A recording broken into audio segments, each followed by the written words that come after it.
എടെ നോക്കിയാടെ നമ്മുടെ മുന്നിലത്തെ സീറ്റിൽ ഒരു കിടിലൻ ചേട്ടൻ ഇരുന്ന് ഉറങ്ങുന്നത്. നീ ആ ചേട്ടനെ നോക്കണ്ട, നീ ഈ കമ്പാർട്ട്മെന്റിലെ വേറെ ആരെങ്കിലും നോക്കിയിരുന്നോ? അയ്യടാ ഞാൻ ആ ചേട്ടനെ തന്നെ നോക്കും. കള്ളി, ആ ചേട്ടനെ നേരത്തെ കണ്ടിട്ട് എന്നോട് പറയാതെ മിണ്ടാതിരിക്കുന്നതല്ലേ? ഞാൻ എന്തിനു നിന്നോട് പറയുന്നേ? ഞാനാ ഫസ്റ്റ് കണ്ടത്, അതുകൊണ്ട് ആ ചേട്ടൻ എന്റെയാ. അയ്യടാ നോക്കിയിരുന്നു, ആ ചേട്ടൻ എന്റെയാ. മിണ്ടാതിരിക്കടി. ആ ചേട്ടൻ ഉറങ്ങുക, ഒന്ന് ഉണർത്തിയേക്കാം.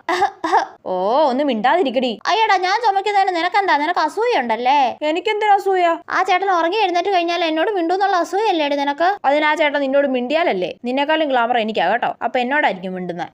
തേങ്ങ, ആ ചേട്ടനുമായിട്ട് ഞാൻ ലവ് ആവോ എന്നുള്ള പേടിയല്ലേ നിനക്ക്? ഓ പിന്നെ ലവ്. ഇപ്പൊ നോക്കിയിരുന്നോ? ആ ചേട്ടൻ എഴുന്നേറ്റ്. എന്തൊരു നോട്ടമാടി നിന്റെ, മാക്കാച്ചിയെ പോലുണ്ട്. ഓ ആയിക്കോട്ടെ. നിന്റെ നോട്ടത്തിന് കള്ളലക്ഷണമുണ്ട്. ഓ ആയിക്കോട്ടെ. നിന്റെ മേക്കപ്പ് ഒക്കെ ഒലിച്ചു പോയി. ഓ ആയിക്കോട്ടെ. അയ്യേ നിന്റെ കോലം കണ്ടില്ല, ഒരു ലുക്കും ഇല്ല നിന്നെ. ഓ ആയിക്കോട്ടെ. എന്റെ അസൈൻമെന്റ് വേഗം താടി. അങ്ങനെ ഇപ്പൊ നീ എന്റെ അസൈൻമെന്റ് നോക്കി എഴുതണ്ട. ചേട്ടാ അതും ഇതും തമ്മിൽ എന്ത് ബന്ധം? വേഗം തന്നില്ലെങ്കിൽ ഞാൻ ഇപ്പൊ നിന്നെ കടിക്കുന്നുള്ളൂ മാന്തു. അയ്യേ ഇതെന്തൊരു സ്വഭാവം.